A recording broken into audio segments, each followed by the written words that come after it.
ଯିବ ସମସ୍ତେ ଅପେକ୍ଷା କରିଥାଉ। ପରଦିନ ପାଖେଇ ଆସିଲା ଆଉ ମାତ୍ର ଅଳ୍ପ ଦିନ ରହିଲା।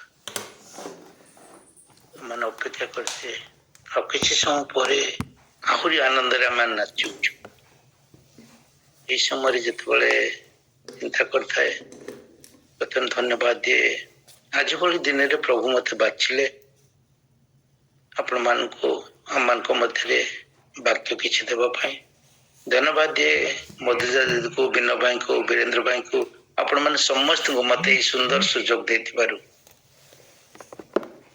ଆଉ ବିଶେଷ ଭାବରେ ଯେତେବେଳେ ମୁଁ ଦେଖୁଥିଲି, ଚିନ୍ତା କରୁଥିଲି, ଗତକାଲିର ବାକ୍ୟ ମୋର ଆଜି ବାରମ୍ବାର ମନେ ପଡୁଥିଲା। ଆମମାନେ ପ୍ରଭୁ ଯୀଶୁଙ୍କର ଜନ୍ମଦିନ ପାଳନ କରିବାକୁ ଯାଉଥାଉ। ଏହି ସମୟରେ ପ୍ରଭୁ ଯୀଶୁଙ୍କୁ ଆମମାନେ କେଉଁ ସ୍ଥାନରେ ରଖିଅଛୁ? ଆମମାନେ ଗତକାଲି ଶୁଣୁଥିଲୁ ପ୍ରଭୁଙ୍କୁ କ'ଣ ଆମମାନେ ଏ ଉପର କୋଠରେ ରଖିଦେଇଛୁ, ତ୍ୟକ୍ତ ଅବସ୍ଥାରେ ରଖିଦେଇଛୁ, ନା ନିଜ ହୃଦୟରେ ରଖିଛୁ? ଆମମାନେ କ'ଣ ଖ୍ରୀଷ୍ଟ କୈନ୍ଦ୍ରିକ ଜୀବନ ବିତାଉଛୁ କି? କାଲି ଯେତେବେଳେ ସାକ୍ଷ୍ୟ ଗୁଡ଼ିକ ମଧ୍ୟ ଶୁଣୁଥିଲି ଆଉ ପ୍ରାର୍ଥନା ଅନୁରୋଧ ଶୁଣୁଥିଲି, ଜଣେ ଭଉଣୀ ଆମମାନଙ୍କ ଭିତରେ ଅଛନ୍ତି। ଏଇ ବଡ଼ଦିନ ସମୟରେ ସେ ଧନ୍ୟବାଦ ଦଉଛନ୍ତି। ଆମମାନେ ତାଙ୍କ ପାଇଁ ପ୍ରାର୍ଥନା କରୁଥିଲେ ଯେ ସେ ଗାଁକୁ ଯାଉଛନ୍ତି ଆଉ ଧାନ ଅମଳ କରିବା ପାଇଁ। 2 ଦିନ ହେଲା ବର୍ଷାରେ ଧାନ ଗଜା ହେବାକୁ ଯାଉଛି। ବର୍ଷ ଯାକର ଖାଦ୍ୟ ହୁଏତ ନଷ୍ଟ ହୋଇଯାଇଛି। ମୁଁ ସେତେବେଳେ ବ୍ୟସ୍ତ ହେଇଯାଉଥିଲି, ଦେହ କେମିତି କେମିତି ଲାଗୁଥିଲା, ଖୁସି ବି ହଉଥିଲି। ଭଉଣୀ ଧନ୍ୟବାଦ ଦଉଥିଲେ। ଧନ୍ୟବାଦ ଦଉଥିଲେ ପରମେଶ୍ୱର ପ୍ରଭୁ ଯୀଶୁଙ୍କୁ, ଯିଏକି ତାଙ୍କ ଜୀବନକୁ ବଦଳେଇ ଦେଇଛନ୍ତି। ଧନ୍ୟବାଦ ଦଉଥିଲେ ପ୍ରଭୁଙ୍କୁ, ଯିଏକି ତାଙ୍କୁ ଭରସା ଦେଇଛନ୍ତି ଏଇ ବଡ଼ ଦିନରେ ଯେ ଆଗକୁ ବର୍ଷ ସାରା ମୁଁ ତୋର ଯତ୍ନ ନେବି ବୋଲି।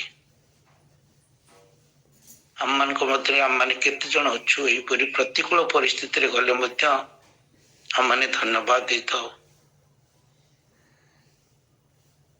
କେବଳ ଯୋଉମାନେ ପ୍ରଭୁଙ୍କୁ ଉପର କୋଠରୀରେ ନୁହେଁ ନିଜ ହୃଦୟରେ ରଖିକି ସ୍ଥାନ ଦେଇଥାନ୍ତି, ସେଇମାନେ କେବଳ ଏପରି ଧନ୍ୟବାଦ ଦେଇପାରନ୍ତି। ଆଜି ଆମମାନେ ସେଇ ଯୋଉ ବାକ୍ୟ ଦେଖିବା, ତ ଆପଣମାନେ ପାଇବେ କଲୋସିୟ 1 ପର୍ବ 15 ପଦ 16 ପଦ। ଏଠାରେ ଏହିପରି ଲେଖାଯାଏ, ସେ ଅଦୃଶ୍ୟ ଈଶ୍ୱରଙ୍କର ପ୍ରତିମୂର୍ତ୍ତି, ସମସ୍ତ ସୃଷ୍ଟିର ପ୍ରଥମ ଜାତ, କାରଣ ଦୃଶ୍ୟ ଓ ଅଦୃଶ୍ୟ, ସ୍ୱର୍ଗରେ ଓ ପୃଥିବୀରେ ସମସ୍ତ ବିଷୟ ତାହାଙ୍କ ଦ୍ୱାରା ସୃଷ୍ଟ ହେଲା। ସିଂହାସନ କି ପ୍ରଭୃତ୍ୱ କି ଆଧିପତ୍ୟ କି କର୍ତ୍ତାପଣ ସମସ୍ତ ତାହାଙ୍କ ଦ୍ୱାରା ଓ ତାହାଙ୍କ ନିମନ୍ତେ ସୃଷ୍ଟ ହୋଇଅଛି। ପ୍ରଭୁ ଏ ଛୋଟ ବାକ୍ୟରେ ଆଶୀର୍ବାଦ କରନ୍ତୁ। ଆମେ କିଛି ସମୟ 1 ମିନିଟ ପ୍ରାର୍ଥନା କରିବା। ଆଏ ରାଜା ମାନଙ୍କର ରାଜା, ପ୍ରଭୁ ମାନଙ୍କର ପ୍ରଭୁ, ଗୌରବମୟ ପରମେଶ୍ୱର ପ୍ରଭୁ ଯୀଶୁ, ତୁମର ଧନ୍ୟବାଦ କରୁଛୁ, ପ୍ରଶଂସା କରୁଛୁ, ଗୌରବ କରୁଛୁ ବାପା, ତୁମେ ଆମମାନଙ୍କ ମଧ୍ୟରେ ଉପସ୍ଥିତ ଅଛ ବୋଲି। ଧନ୍ୟବାଦ ଦଉଛୁ ବାପା ତୁମର ସମସ୍ତ ପ୍ରେମ ପାଇଁ। ତୁମେ ଆମ ପ୍ରତ୍ୟେକଙ୍କୁ ଆଜି କଥା କୁହ, ଆମମାନଙ୍କ ଅନ୍ତରକୁ ଖୋଲି ଦିଅ, ପୁଣି ଆମମାନଙ୍କ ମଧ୍ୟରେ ବାସ କର ବାପା। ତୁମେ ଆମମାନଙ୍କୁ ତୁମର ପାଇଁ ପ୍ରସ୍ତୁତ ଜୀବନଯାପନ କାଟିବାରେ ସାହାଯ୍ୟ କର। ଆଜି ଯେତେ ସମୟ ବସିବୁ ତୁମର ଉପସ୍ଥିତିରେ ରହିବୁ, ପୁଣି ତୁମେ ବାକ୍ୟ ଦ୍ୱାରା ଆମ ପ୍ରତ୍ୟେକଙ୍କୁ କଥା କୁହ। এই ছোট্ট ভিক্ষা প্রভু যীশুর নামରେ ମାଗୁଅଛୁ, ଆମେନ୍। ଯେତେବେଳେ ବଡ଼ଦିନ ଆସେ ମୋର ଛୋଟ ପିଲାଦିନ କଥା ମନେ ପଡ଼ିଯାଏ।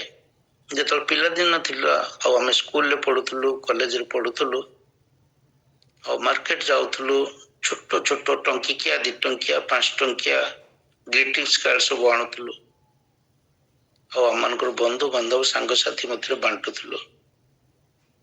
ଆଜି ହୁଏତ ଗ୍ରିଟିଂସ୍ କାର୍ଡ ଗୁଡ଼ିକ ବହୁତ ଦାମ ହେଇଗଲାଣି। ସେ ସମୟରେ ଟଙ୍କିକିଆ, 2 ଟଙ୍କିଆ, 5 ଟଙ୍କିଆ, ଭଲଟା 5 ଟଙ୍କିଆ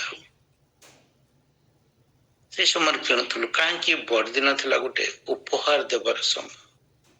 ଆମେ ସମସ୍ତଙ୍କୁ କିଛି ଦବାକୁ ଭଲ ପାଉଥିଲୁ।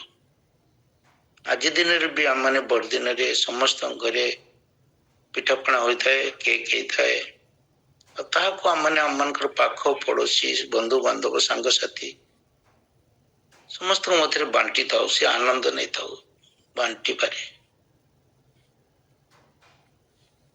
ଆମମାନେ ମଧ୍ୟ ସେହିପରି ଆମ ପରିବାରରେ କିଛି କରିଥାଉ ବାଣ୍ଟିବାରେ। ଯେତେବେଳେ ଆମମାନେ ଯାଉ, ମୁଁ ଆଉ ମୋର ସ୍ତ୍ରୀ ଯେତେବେଳେ କାହାକୁ କିଛି ଗିଫ୍ଟ ଦଉ ବା ବାଣ୍ଟିବାକୁ ଯାଉ, ତାଙ୍କର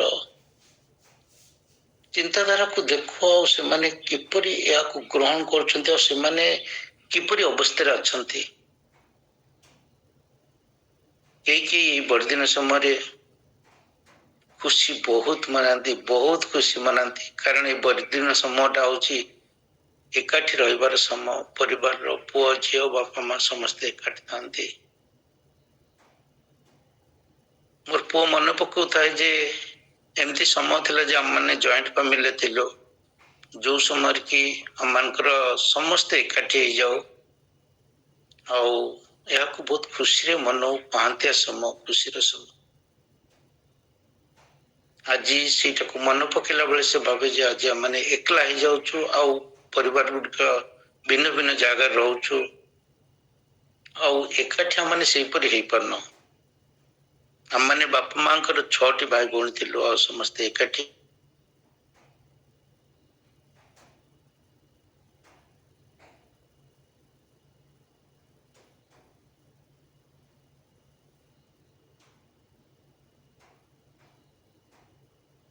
ବିତେଇଥାନ୍ତି ଆଉ ସେମାନେ ମନେ ପକେଇଥାନ୍ତି ମୋର ଏଇ ସମୟରେ ବଡ଼ଦିନ ସମୟରେ ଏପରି ରୋଗ ହେଇଥିଲା, ମୋର ଗତ ବଡ଼ଦିନ ସମୟରେ ଏପରି ହେଇଥିଲା, ତା ବଡ଼ଦିନ ପୂର୍ବରୁ ମୋର କେହି ମରି ଯାଇଥିଲେ, ଚାଲି ଯାଇଥିଲେ, ଆତ୍ମସ୍ୱଜନ ଚାଲି ଯାଇଥିଲେ, କାହା କାହା ମନରେ କଷ୍ଟକର ଅବସ୍ଥା। କିନ୍ତୁ ଆଭରେଜରେ ଆମେ ଯେତେବେଳେ ଦେଖୁ ସାରା ପୃଥିବୀ ବଡ଼ଦିନଟାକୁ ବହୁତ ଆନନ୍ଦରେ, ଉଲ୍ଲାସରେ, ଖୁସିରେ ପାଳନ କରିଥାଏ। ଏହି ସମୟରେ ମଧ୍ୟ ଯୋଉ ଯୋଉ ଜାଗାରେ ଯୁଦ୍ଧ ଲାଗିଥାଏ ଆଉ କିଛି ସମୟ ପାଇଁ ବନ୍ଦ ବି ହୋଇଯାଇଥାଏ ତାଙ୍କ ଭିତରେ ପାଳନ କରିବା ପାଇଁ। ପ୍ରକୃତରେ ଏହା ଗୋଟେ ଏମିତି ଗୋଟେ ସତ୍ୟ ଯେ ପ୍ରଭୁ ଯୀଶୁ ଆସୁଛନ୍ତି ଆଉ ଅନେକ ଅନ୍ତରରେ ମଧ୍ୟ କାର୍ଯ୍ୟ କରୁଛନ୍ତି। ଆମମାନେ ଆଜି ଦେଖିବା ଯେ ଏହି ସମୟରେ କଣ କଣ କିପରି ଉପହାର ପ୍ରଭୁ ଦଉଛନ୍ତି। ଆମମାନଙ୍କର ପରମେଶ୍ୱର ହଉଛନ୍ତି ସେ ଅଦୃଶ୍ୟ ଈଶ୍ୱରଙ୍କର ପ୍ରତିମୂର୍ତ୍ତି, ସମସ୍ତ ସୃଷ୍ଟିର ଆରମ୍ଭ, ପ୍ରଥମ ଜାତ। ଆଦିରେ ସେ ଥିଲେ, ଆଜି ମଧ୍ୟ ଅଛନ୍ତି, ଆଜି ମଧ୍ୟ ସେ କାର୍ଯ୍ୟ କରନ୍ତି, ଆଜି ମଧ୍ୟ ସେ ଆମ ପ୍ରତ୍ୟେକଙ୍କୁ ସେ ଉପହାର ଦେବାକୁ ଅପେକ୍ଷା କରିଛନ୍ତି। ହୁଏତ ଭିନ୍ନ ଭିନ୍ନ ପରିସ୍ଥିତିରେ ଆମେ ଯାଉଛୁ, ମୁଁ ମଧ୍ୟ ସେହିପରି ପରିସ୍ଥିତି ମଧ୍ୟ ଯାଇଥାଏ, କଷ୍ଟକର ସମୟ ଅନେକ ସମୟରେ ଯାଇଥାଏ, ଚିନ୍ତା କରିଥାଏ ଏଥିରୁ କେମିତି ବାହାରିବି, ଏ ପରିସ୍ଥିତି କିପରି ବଦଳିବ। କିନ୍ତୁ ପରମେଶ୍ୱର ଏ ସବୁକୁ, ସବୁ ପରିସ୍ଥିତିକୁ ବଦଳାଇ ଦେଇ ପାରୁଥିବା ପରମେଶ୍ୱର। ଆମମାନେ ଏଇ ପ୍ରଭୁ ଯୀଶୁଙ୍କର ଜନ୍ମ ବିଷୟରେ 5ଟି ଗୁରୁତ୍ୱପୂର୍ଣ୍ଣ ଉପହାର ବିଷୟରେ ଆଜି ଚିନ୍ତା କରିବା, ଯେଉଁ ପରମେଶ୍ୱର ଆମମାନଙ୍କୁ ସବୁବେଳେ ଉପହାର ଦେବାକୁ ଅପେକ୍ଷା କରିଥାନ୍ତି। ପ୍ରଥମ ଉପହାର ହେଲା ସେ ଗୋଟେ ପ୍ରତିଜ୍ଞାକୁ ସଫଳ କରିଥିବା ଉପହାର। ଆମେ ଯେତେବେଳେ ବାଇବେଲରେ ଦେଖୁ, ଆଦି ପୁସ୍ତକ 3:15ରେ ପଢୁ ଆଉ ତାହା ମାଥ୍ୟୁ 1:20ରେ ସଫଳ ହୋଇଥାଏ। ବାଇବେଲର ବିଦ୍ୱାନ ମାନେ କହନ୍ତି ଯେ ପୁରାତନ ନିୟମରେ ପ୍ରାୟ 44ଟା ପ୍ରତିଜ୍ଞା ଯୀଶୁଙ୍କର ଜନ୍ମ ସହିତ ସଫଳ ହୋଇଥିଲା। ପ୍ରଭୁ ଯାହା ପ୍ରତିଜ୍ଞା କରନ୍ତି ତାହା ରକ୍ଷା କରନ୍ତି। କାରଣ ବାକ୍ୟ କୁହେ ଯେ ଆକାଶ ଓ ପୃଥିବୀ ଲୋପ ପାଇବ, ମାତ୍ର ଆମ୍ଭର ବାକ୍ୟ ସବୁ କେବେ ହେଲେ ଲୋପ ପାଇବ ନାହିଁ। ଆମେ ପ୍ରାୟ କିଛି ସପ୍ତାହ, ମାସ, ବର୍ଷ ପରେ କାର୍ଯ୍ୟ କରିବା ବନ୍ଦ କରିଦେଇଥାଉ କି କାର୍ଯ୍ୟ କରିଥାଉ, କିନ୍ତୁ ପ୍ରଭୁ ସବୁଦିନ ସବୁଦିନ ସବୁଦିନ ଆମମାନଙ୍କୁ ଧରି ରଖିଥାନ୍ତି ଆଉ ଯାହା ବି ପ୍ରତିଜ୍ଞା କରିଥାନ୍ତି ତାହା ରକ୍ଷା କରିଥାନ୍ତି। ଆପଣ ମାନେ ବିଶ୍ୱାସ କରିବେନି, ଏବେ ଗୋଟେ ଅବିକା ଏଇ ସାମାନ୍ୟ ଟିକେ ସମୟ ପୂର୍ବରୁ ଯେତେବେଳେ ମୁଁ ଦେଖିଲି ଯେ ଉଜ୍ଜାଲତା ଭଉଣୀ ନାହାନ୍ତି ଆଉ ଆସିନାହାନ୍ତି, ଆମମାନଙ୍କର ଗୀତ ବୋଲିବାକୁ ଅଛି, ବାକ୍ୟ ପୂର୍ବରୁ ମୁଁ ସହଧର୍ମିଣୀ ଗୋଟିଏ ଗୀତ ଧରିକି ବସି ପଡ଼ିଲେ, ହଉ ମୁଁ ବୋଲିଦେବି ବୋଲି। ଆଉ ଯୋଉ ଗୀତଟି ସେ ବାହାର କରିଥିଲେ ବୋଲିବା ପାଇଁ, ସେଇଟା ଆମମାନଙ୍କର ପୂର୍ଣ୍ଣଚନ୍ଦ୍ର ଭାଇ ବୋଲିଲେ, ଏକ୍ଜାକ୍ଟ ସେଇ ଗୀତଟା। ମୁଁ ଆଶ୍ଚର୍ଯ୍ୟ ହେଇଗଲି, ପରମେଶ୍ୱର କେତେ ଆଶ୍ଚର୍ଯ୍ୟ, କେତେ ଆଶ୍ଚର୍ଯ୍ୟ। ଆମମାନଙ୍କର ମନର କଥା, ଆମମାନଙ୍କର ଚିନ୍ତାଧାରା, ଆମମାନେ କଣ କରିବୁ, କିପରି କରିବୁ, ସବୁ କିଛି ଜାଣନ୍ତି, ଆଉ ସବୁ କିଛି ସେ ଚାଳନା ଦିଅନ୍ତି। ସେ ଯାହା ପ୍ରତିଜ୍ଞା କରିଥାନ୍ତି ତାହା ରକ୍ଷା କରିଥାନ୍ତି। ଆଶ୍ଚର୍ଯ୍ୟ, ମୋର ପରମେଶ୍ୱର ଆଶ୍ଚର୍ଯ୍ୟ, ଯେ କି ସବୁଦିନ ଆଶ୍ଚର୍ଯ୍ୟ ଭାବରେ କଥା କହିଥାନ୍ତି।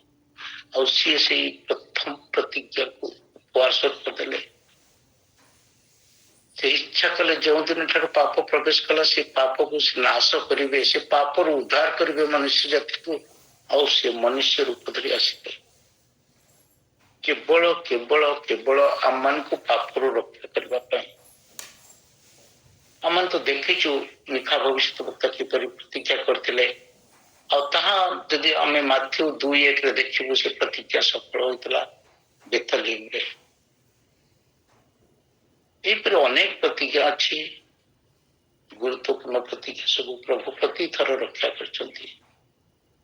ଆମେ ଦେଖି ନ ପାରିଲେ ମଧ୍ୟ, ବୁଝି ନ ପାରିଲେ ମଧ୍ୟ ପ୍ରଭୁ ଆମମାନଙ୍କ ପାଇଁ ପ୍ରତିଦିନ କାର୍ଯ୍ୟ କରିଥାନ୍ତି। ଆଉ ବାକ୍ୟରେ ଯେଉଁ ପ୍ରତିଜ୍ଞା କରିଛନ୍ତି, ଆପଣମାନେ ମନେ ରଖନ୍ତୁ, ଯେକୌଣସି ପ୍ରତିଜ୍ଞା କରିଛନ୍ତି ତାହା କେବେ ବି ଅନ୍ୟଥା ହୋଇନଥାଏ, କେବେ ବି ଛାଡି ଯାଇ ନଥାନ୍ତି। କାହିଁକି ନା ଆମ ପରମେଶ୍ୱର ହଉଛନ୍ତି ପ୍ରତିଜ୍ଞା ରକ୍ଷାକାରୀ ପରମେଶ୍ୱର, ଯେ କି ସେଇ ପ୍ରତିଜ୍ଞା ରକ୍ଷା କରିବାକୁ ଏଇ ବଡ଼ଦିନ ସମୟରେ, ଏଇ ବିଶେଷ ଦିନରେ ଶିଶୁ ରୂପରେ, ମନୁଷ୍ୟ ପୁତ୍ର ରୂପରେ ଏ ଜଗତକୁ ଆସିଲେ ଆମମାନଙ୍କୁ ରକ୍ଷା କରିବା ପାଇଁ।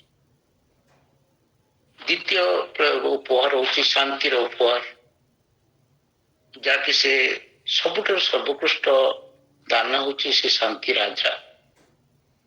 ତାଙ୍କ ମାନେ ଶାନ୍ତି ରାଜା କହୁଛୁ, ଗୀତ ବି ବୋଲୁଛୁ ଶାନ୍ତି ରାଜା। ଶାନ୍ତି ହଉଛି ଆମମାନଙ୍କ ଜୀବନର ଗୋଟେ ଗୁରୁତ୍ୱପୂର୍ଣ୍ଣ ଅବସ୍ଥା। ଯଦି ଶାନ୍ତି ନାହିଁ ତାହେଲେ କିଛି ନାହିଁ, ଅର୍ଥହୀନ ଜୀବନ। ହୁଏତ ଆମମାନଙ୍କ ପାଖରେ ବଡ ଗୃହ ଅଛି, ବହୁତ ଟଙ୍କା ପଇସା ଅଛି, ବହୁତ ପିଲାମାନେ ଅଛନ୍ତି, ସବୁ କିଛି ଅଛି, ବହୁତ ଗାଡି ମଟର ଅଛି, ବହୁତ ଧନ ସମ୍ପତ୍ତି ଅଛି, ବହୁତ ପିଲାମାନେ ପ୍ରତିଭାବାନ ଅଛନ୍ତି, ତଥାପି ଆମମାନଙ୍କ ମନରେ ଯଦି ଶାନ୍ତି ନାହିଁ ତାହେଲେ କିଛି ନାହିଁ। କିନ୍ତୁ ପରମେଶ୍ୱର ଆମମାନଙ୍କୁ କହୁଛନ୍ତି ଯେ ମୁଁ ତତେ ଶାନ୍ତି ଦେବି। ଆମେ ଯେତେବେଳେ ଯୋହନ 14:27 ଦେଖୁ, ସେଠାରେ ପ୍ରଭୁ କହୁଛନ୍ତି ଯେ ହେ ପରିଶ୍ରାନ୍ତ ଭାରଗ୍ରସ୍ତ ଲୋକ ସମସ୍ତେ, ତୁମେ ମାନେ ମୋ ନିକଟକୁ ଆସ, ମୁଁ ତୁମମାନଙ୍କୁ ବିଶ୍ରାମ ଦେବି। ଯେଉଁ ସମୟରେ ଆମମାନେ ଚିନ୍ତିତ ଥାଉ, ବ୍ୟସ୍ତ ଥାଉ, ବିବ୍ରତ ଥାଉ, ସେତେବେଳେ ପରମେଶ୍ୱର କୁହନ୍ତି ମୁଁ ତତେ ବିଶ୍ରାମ ଦେବି, ଶାନ୍ତି ଦେବି। ଈଶ୍ୱର ହଉଛନ୍ତି ଆମମାନଙ୍କର ବୋଧର ଅଗମ୍ୟ, କଳ୍ପନାର ଅଗମ୍ୟ। ଆମମାନେ ଚିନ୍ତା କରିପାରିନଥାଉ।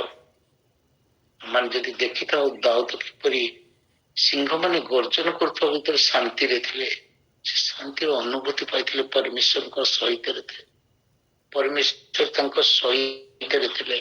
ଆମେ ଦେଖିଛୁ ସେଇ 4 ଜଣ ଯେପରି ଅଗ୍ନିକୁଣ୍ଡ ଭିତରେ ପଡିଥିଲେ, ସେମାନେ କିପରି ସେଦିନ ତାଙ୍କୁ ପ୍ରଭୁ ରକ୍ଷା କରୁଛନ୍ତି ଶାନ୍ତିର ସହିତ। ଯୀଶୁଙ୍କର ପ୍ରଦତ୍ତ ଶାନ୍ତିର କିଛି ସୀମା ନାହିଁ। ସେ ଆସିଛନ୍ତି ଜଗତକୁ ଶାନ୍ତି ରାଜା ହିସାବରେ, ଆମମାନଙ୍କୁ ଶାନ୍ତିର ସ୍ୱାଦ ଚଖିବା ପାଇଁ, ଆମମାନଙ୍କୁ ଅଶାନ୍ତିରେ ନୁହେଁ ଶାନ୍ତିରେ ରଖିବା ପାଇଁ। ହୁଏତ ଆମମାନଙ୍କ ଜୀବନ ଅଶାନ୍ତ ହୋଇ ପଡିଛି, ଝଡ଼ ଆସିଛି, ବ୍ୟସ୍ତ ହେଇଯାଉଛୁ, ବିବ୍ରତ ହେଇଯାଉଛୁ, ରୋଗ ଆସିଛି, ବ୍ୟସ୍ତ ହେଇଯାଉଛୁ, କିନ୍ତୁ ପ୍ରଭୁ ଆମମାନଙ୍କୁ ସେଇ ଭରସା, ସେଇ ପ୍ରତିଜ୍ଞା ରକ୍ଷାକାରୀ ପରମେଶ୍ୱର, ସେଇ ଶାନ୍ତି ରାଜା ପରମେଶ୍ୱର ଆମମାନଙ୍କୁ ଶାନ୍ତି ଦେବାକୁ ଆସିଛନ୍ତି। ସେ ସବୁବେଳେ ଆମମାନଙ୍କୁ ଶାନ୍ତିରେ ପୂର୍ଣ୍ଣ କରିବାକୁ ଆସିଛନ୍ତି। ଗତ ସପ୍ତାହରେ ଜଣେ ପାଳକଙ୍କ ଠାରୁ ଶୁଣୁଥିଲି କଟକରେ,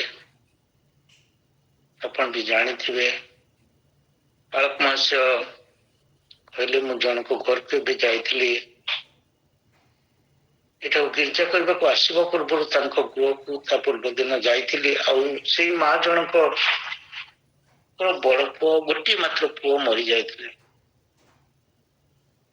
ମୁଁ ତାଙ୍କର ସେଇ ଅନ୍ତ୍ୟେଷ୍ଟିକ୍ରିୟାରେ କବରଖାନାକୁ ଯାଇଥିଲି, ଖବରକାଗଜ ଦେଖିଲି, ମୁଁ ଗୋଟିଏ ବିଷୟ ଲକ୍ଷ୍ୟ କରୁଥିଲି, ସେ ମା ତାଙ୍କର ଯୁବା ବୟସରେ ତାଙ୍କର ସ୍ୱାମୀକୁ ହରେଇଛନ୍ତି।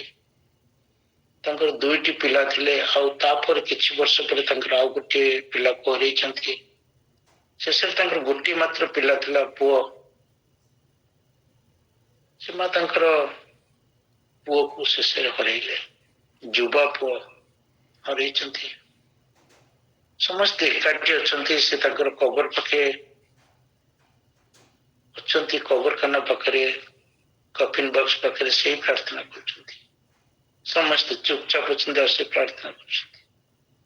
ଆଉ କହିଲେ ଯେ ମୁଁ ପରେ ଆମେ ପୁଣି ମିଳିତ ହେବା। କେତେ ଆଶ୍ଚର୍ଯ୍ୟ ବିଷୟ। ଆମମାନେ ତ ଭାଙ୍ଗି ପଡୁ, ଟଳି ପଡୁ, କିନ୍ତୁ ସେ ମା କହୁଛନ୍ତି ଆମମାନେ ପୁଣି ମିଳିତ ହେବା। କାରଣ ସେଇ ପରମେଶ୍ୱର ତାଙ୍କ ମନରେ ସେଇ ଅଦମ୍ୟ ଶାନ୍ତି ଦେଇଛନ୍ତି। ସେ କଷ୍ଟକର ଅବସ୍ଥାରେ ମଧ୍ୟ ପ୍ରଭୁ ତାଙ୍କ ଅନ୍ତରକୁ ଧରି ରଖିଛନ୍ତି ଆଉ କହିଛନ୍ତି ଯେ ମୁଁ ତୋର ପୁଅକୁ ଆଉ ଥରେ ତୋ ସହିତ ମିଳିତ କରେଇବି। ସେ ଭରସା ଦେଇଥିବା ପରମେଶ୍ୱର କେବେ ହେଲେ ଆମମାନଙ୍କୁ ଛାଡନ୍ତି ନାହିଁ, ଛାଡିବେ ନାହିଁ। ଆଜି ଭଳି ଜନ୍ମଦିନରେ ପାଳନ କରୁଥିବା ସମୟରେ ସେ ସେଇ ଭରସା ଦିଅନ୍ତି, ମୁଁ ତୋତେ ଛାଡିବି ନାହିଁ, ମୁଁ ତୋ ମନରେ ଶାନ୍ତି ଦେବି। ତୃତୀୟ ପୁରସ୍କାର ସେ ଦିଅନ୍ତି, ଭରସାର ପୁରସ୍କାର। ମୁଁ ତୋ ସହିତ ଉପସ୍ଥିତ ରହିବି। ଯେତେବେଳେ ଆମମାନେ ତାଙ୍କର ନାମ ଶୁଣୁ, ତୁମେ ତାଙ୍କର ନାମ ଇମାନୁଏଲ ଦେବ, ଯାହାର ଅର୍ଥ ହଉଛି ଆମ୍ଭମାନଙ୍କ ସହିତ ଈଶ୍ୱର। ସେ ଆମ୍ଭମାନଙ୍କୁ କେବେ ହେଲେ ଛାଡିବେ ନାହିଁ କିମ୍ବା ପରିତ୍ୟାଗ କରିବେ ନାହିଁ, ସେ ବୋଲି ପ୍ରତିଜ୍ଞା କରିଛନ୍ତି। ତାଙ୍କ ସମ୍ମୁଖରେ ଆନନ୍ଦର ପୂର୍ଣ୍ଣତା ଥାଏ। ଗୀତ ସଂହିତା 16:11 ଲେଖାଯାଏ, ତାଙ୍କ ସମ୍ମୁଖରେ ଆନନ୍ଦର ପୂର୍ଣ୍ଣତା ଥାଏ। ଦାଉଦ ତାଙ୍କ ଜୀବନରେ କେତେ ଭିନ୍ନ ଭିନ୍ନ ଅବସ୍ଥା ଦେଇ ଯାଇଛନ୍ତି, କେତେ ଉତ୍ଥାନ ପତନ ଦେଇ ଯାଇଛନ୍ତି, କେତେ କଷ୍ଟକର ସମସ୍ୟା ଦେଇ ଯାଇଛନ୍ତି। ଆଉ ସେ ସେଇଟାକୁ ଅନୁଭବ କରି ଲେଖନ୍ତି, ତାଙ୍କ ସମ୍ମୁଖରେ ଆନନ୍ଦର ପୂର୍ଣ୍ଣତା ଥାଏ। ଆମମାନେ ଯେତେବେଳେ ପ୍ରଭୁ ଯୀଶୁଙ୍କୁ ନିଜ ଅନ୍ତରରେ ଜନ୍ମ ଦେଇଥାଉ, ସେତେବେଳେ ପ୍ରଭୁ ଆମମାନଙ୍କୁ ଆନନ୍ଦର ପୂର୍ଣ୍ଣତାରେ ଭରି ଦେଇଥାନ୍ତି। ସେ ଆମମାନଙ୍କ ମଧ୍ୟରେ ଉପସ୍ଥିତ ରହିଥାନ୍ତି। ଦାଉଦ କହୁଛନ୍ତି, ତୁମ୍ଭ ଛାମୁରୁ ମତେ ଦୂର କର ନାହିଁ, ଆଉ ତୁମ୍ଭ ପବିତ୍ର ଆତ୍ମା ମୋ ଠାରୁ ନିଅ ନାହିଁ। କାରଣ ପରମେଶ୍ୱର ଉପସ୍ଥିତିକୁ ସେ ଅନୁଭବ କରିଥିଲେ। ଆଜି ମଧ୍ୟ ପ୍ରଭୁ ଏହି ବଡ଼ଦିନରେ ଆମମାନଙ୍କୁ ତାଙ୍କର ଉପସ୍ଥିତିକୁ ସବୁବେଳେ ଉପହାର ସ୍ୱରୂପ ଦେବାକୁ ଚାହେଁ। ଯେତେବେଳେ ପରମେଶ୍ୱର ଆମମାନଙ୍କ ମଧ୍ୟରେ ଉପସ୍ଥିତ ରୁହନ୍ତି, ସେତେବେଳେ ଆମମାନେ କୌଣସି ଅବସ୍ଥାକୁ ଭୟ କରିନଥାଉ। କାରଣ ମୋ ପରମେଶ୍ୱର ମୋ ପାଖରେ ଅଛନ୍ତି, ମୋ ପିତା ମୋ ପାଖରେ ଅଛନ୍ତି, ମୋ ବାପା ମୋ ପାଖରେ ଅଛନ୍ତି। ଅନେକ ଢଗ ଅଛି, କଥା ଅଛି, କାହାଣୀ ଅଛି। ବାପା ଥିଲା, ପୁଅ ହାରେନି। ସେଇ ପରମେଶ୍ୱର ସ୍ୱର୍ଗସ୍ଥ ପିତା ସୃଷ୍ଟିକର୍ତ୍ତା ଯେତେବେଳେ ମୋ ପରମେଶ୍ୱର ମୋ ମଧ୍ୟରେ ଉପସ୍ଥିତ ରୁହନ୍ତି, ମୁଁ କୌଣସି ଅବସ୍ଥାରେ ମଧ୍ୟ ହାରିବି ନାହିଁ। ଆଉ ସେ କେତେବେଳେ ବି ମୋତେ ଛାଡିବେ ନାହିଁ। ଆମମାନଙ୍କୁ ଦେଇଥିବା ଚତୁର୍ଥ ଉପହାର ହଉଛନ୍ତି ତାଙ୍କର ଶକ୍ତି ରୂପକ ଉପହାର। ଆମମାନେ ଯେତେବେଳେ ସେଇ ଆଦି 3:15 ପଢୁ, ସେଠାରେ ଏହିପରି ଲେଖାଯାଏ, ଆଉ ଆମ୍ଭେ ତୁମ୍ଭର ଓ ନାରୀ ମଧ୍ୟରେ, ପୁଣି ତୁମ ବଂଶ ଓ ତାଙ୍କ ବଂଶ ମଧ୍ୟରେ ବୈରୀଭାବ ଜନ୍ମାଇବ। ସେ ତୁମର ମସ୍ତକକୁ ଆଘାତ କରିବ, ତୁମ୍ଭେ ତାହାର ଗୋଇଠିକି ଆଘାତ କରିବ।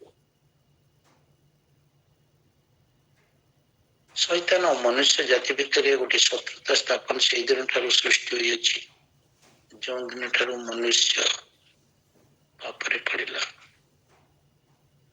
ଆଉ ପ୍ରଭୁ ଯୀଶୁଙ୍କର ଜନ୍ମ ଶୈତାନ ସମସ୍ତ ଶକ୍ତିକୁ ଛିନ୍ନ ଭିନ୍ନ କରିଦେଇଛି, ନଷ୍ଟ କରିଦେଇଛି, ବ୍ୟର୍ଥ କରିଦେଇଛି। ଶୈତାନ ଯେତେ ତାର ଚେଷ୍ଟା କଲେ ମଧ୍ୟ ତାର ସମସ୍ତ ଯୋଜନା ବ୍ୟର୍ଥ କରାଯାଇଅଛି। ପରମେଶ୍ୱର କେବେ ହେଲେ ତାକୁ ଜୟ ଜୀବନ ଦେଇନାହାନ୍ତି। କାହାକୁ ଦେଇଛନ୍ତି? ତାଙ୍କର ପୁତ୍ରଙ୍କ ଦ୍ୱାରା ଆପଣମାନଙ୍କୁ ମତେ ବିଜୟ ଜୀବନ ଦେବାକୁ। ଆଜି ପ୍ରଭୁ କହନ୍ତି ମୁଁ ତ ଜୀବନ ସେଇ ବିଜୟ ଜୀବନ ଦେବି। କେତେବେଳେ ବି ଫେଲିୟର ହେବୁ ନାହିଁ। ହୁଏତ ସମୟ ଲାଗିପାରେ। ମୁଁ ଶୁଣୁଥିଲି ଗୋଟେ ଗଛର ମଞ୍ଜି କଠିନ ହେଲେ ମଧ୍ୟ ଯେତେବେଳେ ମାନେ ମଞ୍ଜି ଯୋଉମାନେ ପୋତିଥାଉ ଆମେ ଦେଖିଥାଉ ଆଜି ହଉନି, କାଲି ହଉନି, ଗଜା ହେଇନି, ଏତେ ଦିନ ବିତିଗଲାଣି, ମାସେ ଯାଏ ହେଇନି।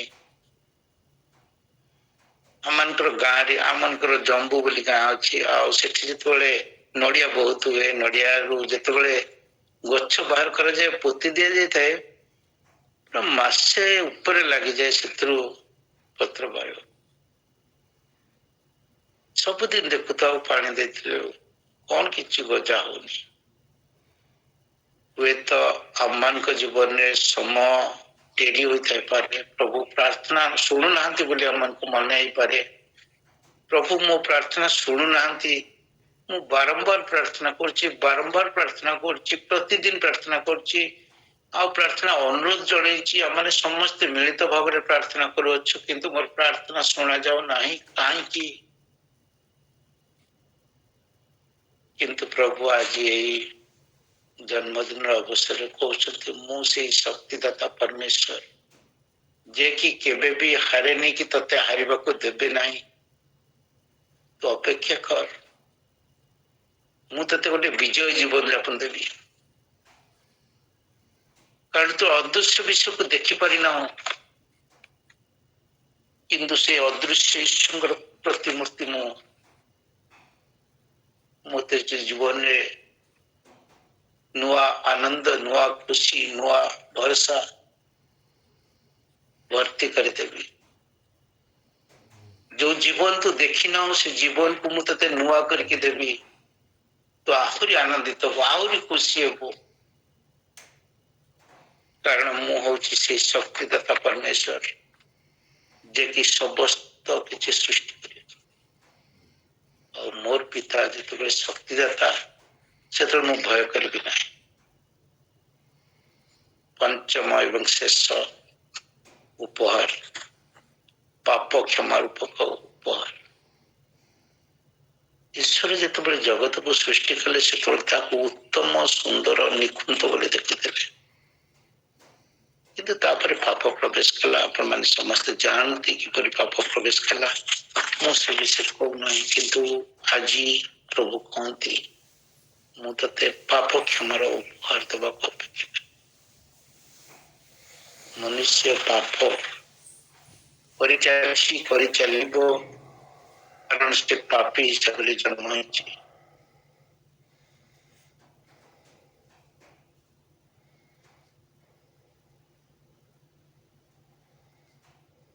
ଆମଙ୍କର ପରମେଶ୍ୱର ନିଜ ରକ୍ତ ଧୋଇ ଦେଇଛନ୍ତି। ସେ ଯୋଉଦିନ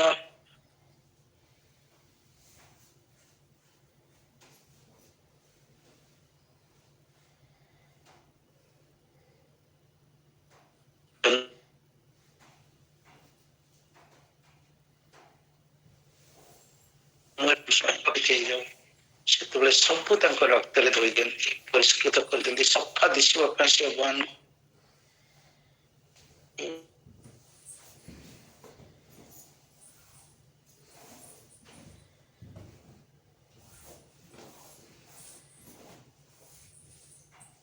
ସେଇ ପ୍ରତିଜ୍ଞା କରିଛନ୍ତି।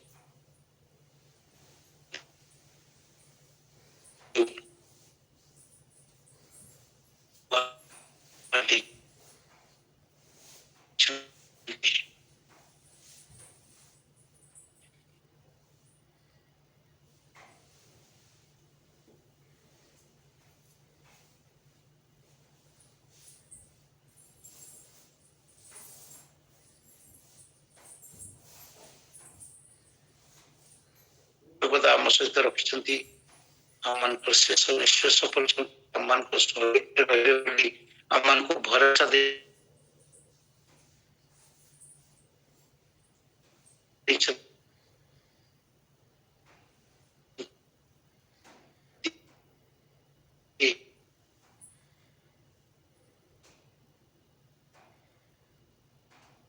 ପିତା ମଧ୍ୟ ଯେ କି ଶକ୍ତିଦାତା, ଯେ କି ସବୁ କିଛିରେ ବିଜୟ କରନ୍ତି, ଯେ କି ଆପଣଙ୍କର ପାପକୁ କ୍ଷମା କରନ୍ତି। ପ୍ରଭୁ ଏହି ବଡ଼ଦିନରେ ଆମ ପ୍ରତ୍ୟେକଙ୍କୁ ଯେତେବେଳେ ପାଳନ କରିବା